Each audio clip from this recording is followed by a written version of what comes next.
It's one of the most physically demanding and dangerous jobs on container port facilities in New Zealand, lashing and delashing containers. Whatever the hour, whatever the weather, whatever the ship's equipment, layout and condition. You've just got to be aware of your surroundings. There are all sorts of things to trip on and fall. And if you fall, this stuff isn't like a mattress, it's steel, it's metal. You're gonna get hurt.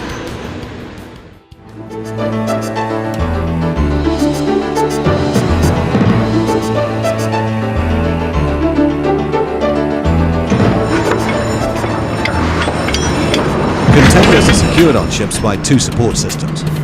Interlocking cones that link one container to another, and a system of rods and turnbuckles by which the containers are lashed to the deck. The possibility always exists of catching your fingers when one partner's adjusting the turnbuckle so that it can receive the bar.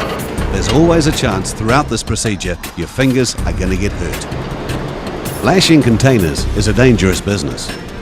Impact injuries from falling equipment can be fatal. Pinching can cost fingers and toes.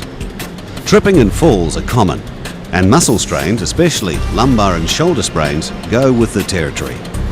Lashing crews don't just get bruises. They'll lose a limb, an arm, a finger, or they'll get killed. It's a very dangerous job down here. You've got to be aware of your surroundings at all times. A lot of the danger in lashing and delashing doesn't involve rods and turnbuckles. One of the most common accidents on ships is falling. Tripping over lugs and equipment, tumbling into a bay, slipping off a ladder or equipment, or stepping in front of a piece of moving equipment. Think safe. Maintain up and down awareness and 360-degree awareness all round you at all times.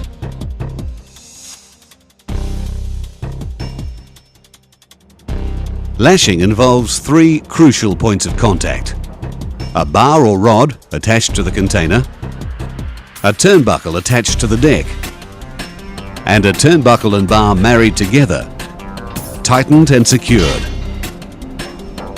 Experienced lashers know the basics, like keeping two hands on the turnbuckle when securing it in case you slip, and not leaving a bar or rod hanging from the container.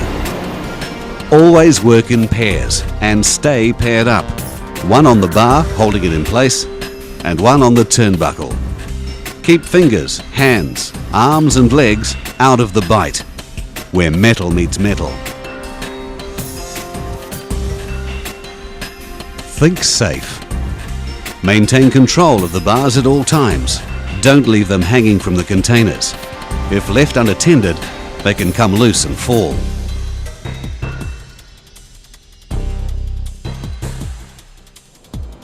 Protect yourself and your partner from injury with the right personal equipment. Always wear a hard hat, high visibility vest and ear protection. Wear gloves and steel toe-capped boots. Lift with your legs and keep your back straight to prevent strains. Work methodically and at an even pace. You'll be safer and more productive.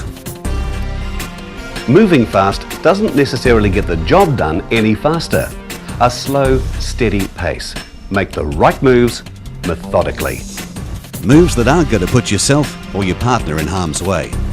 If you do this, you'll become consistent in your workflow, and the work will get done at a good rate without putting anybody at risk.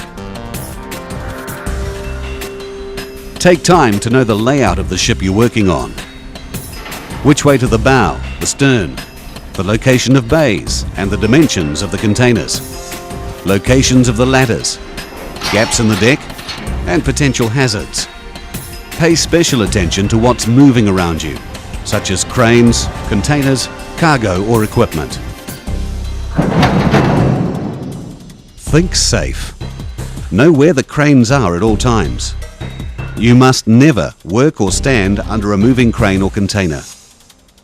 If you have any concerns or see a situation you think might be dangerous, notify your supervisor. Work as a team. Communicate constantly and stay aware of your surroundings every minute you're on deck. Things happen when you least expect it. These skills will make you productive and will also keep you safe. Stay alert at all times.